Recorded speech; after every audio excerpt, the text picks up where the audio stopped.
everybody. I would like to share with you a few ideas when it's time child let go from your hands, mommy. As a mother, we will always remember the first day when we return from the hospital with a new baby. We would return from home with a scratcher that was unable to speak and ring to ourselves, "Now what?" You think, who would become this child prime carrier, you or your partner? This is one of the hardest decisions of the stage, and each family sooner or later must come to terms with it. Sometimes mothers are so busy with their daily work and commitment that they begin to forget who they truly are and were before all this chaos descended upon them. What am I talking about? I will explain to you later on. There are mothers and fathers who gladly choose to stay at home while the other half chooses to be the provider for the family. There are also many single mothers, especially in these days and age, who unfortunately must choose to leave the baby with someone else while they go to provide for them. Sadly, the financial support system will someday end, yet that expenses continuously grow. From my observation, it is usually one parent who decides to take care of the child full time, whereas the spouse heads off to work. The one who usually stays home is mother. However, this isn't always beneficial for the mother or the child. When a child is born, it needs the mothers close to them all the times. However, once grown, they need more than what a stay-at-home mother can provide, such as friends, their own age, gain independence, and social skill. The one staying at home can always provide that for the child, and instead of realizing the child's needs, they instantly switch on this mother bear protection mode, always saying the child is too young and needs to be protected. This can be quite true sometimes. However, a child must be allowed to grow and learn on their own without mommy or daddy holding their hands all the time. I can already hear the scrolls and anger that my words may have caused. What am I talking about? I'm talking about being completely lost in the world of parenthood. Don't get me wrong, being a parent is one of the most wonderful roles you could ever accomplish in this world. I share with you a bit of my experience. Being a mom came so naturally to me, the same way you would drink water when thirsty. Each day I gained new experience and learned from them. I had no idea what I'm doing most of the time. My first child I raised by the book. Everything I was taught and learned from reading all the guides I tested on her to see if they would work. Being raised by the book, she even began to develop as such. Even her teeth would grow according to the guidelines. My knowledge, which was pure theory, from that moment became experience.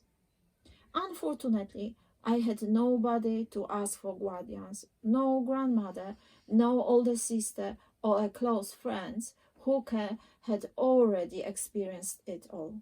In my surroundings, I had no such as. I was alone and trusted with a child, and based upon my instinct, I would search for the answer to her needs. Those who know me know that I myself am just bring the results. When I would be looking for activities for her, I would ask myself first if I would like that. Does this bring me joy? How did I feel when? How would I feel if?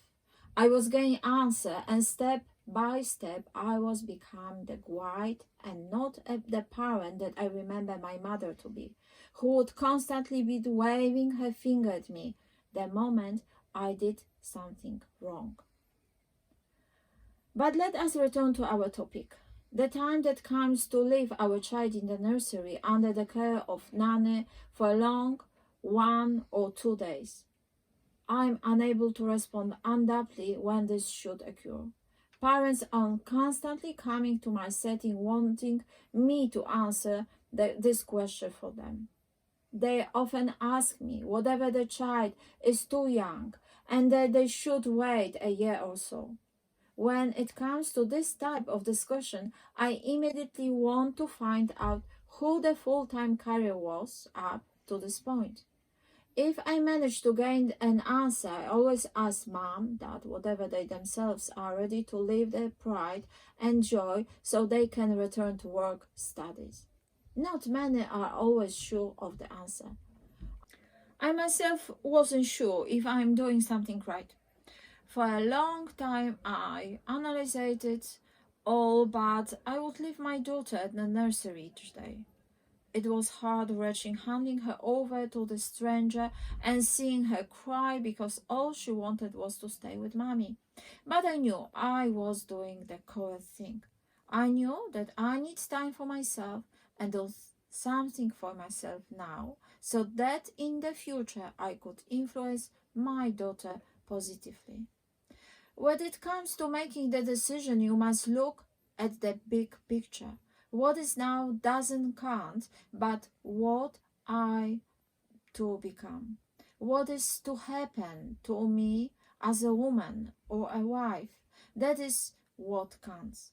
It is something completely different if I choose that becoming a full-time mother is my sacred calling and nothing and persuade me other way. It is something that fulfills me fully and I shall be always be giving it my 100%. Yet, if becoming a full-time mother causes frustration and I see how much of myself I'm losing, this is where I have to consider a different path or sooner or later realize my true calling and passion. And I'm going to be shocked when I see how much I have done for my child and how far I have come myself. Remember that this is the most important question you could ever ask yourself, which will truly affect all of your relationship around you. I have often cases where the father must bring the mother the face reality, who from the beginning of the child's birth has been trying to convince herself that her working while the child is in the nursery is unimaginable situation for herself.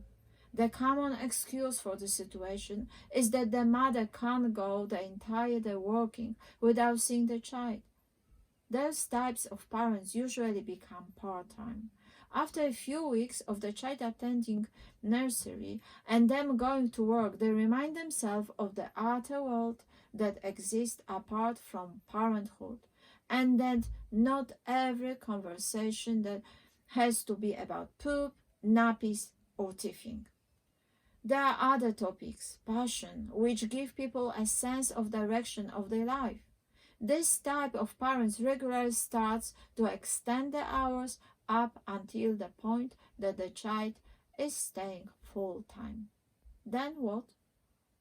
Everyone is happy. Each side quickly finds themselves in the new situation. Each day they talk in their own way about the fabulous day that they had. Each one of them are flying to meet each other again. They greet each other with joy and a great smile on their faces. Which time the child has their own social club, those who play and color with them all. All those social skills that the child learns is a huge benefit in the process of they grow. Each child has their own group, their special toy or places where they like the most to play. They learn structure in the nursery, breakfast, then playtime, snack, and then I go outside after I sing some song, eat lunch, and then make something for mommy and daddy.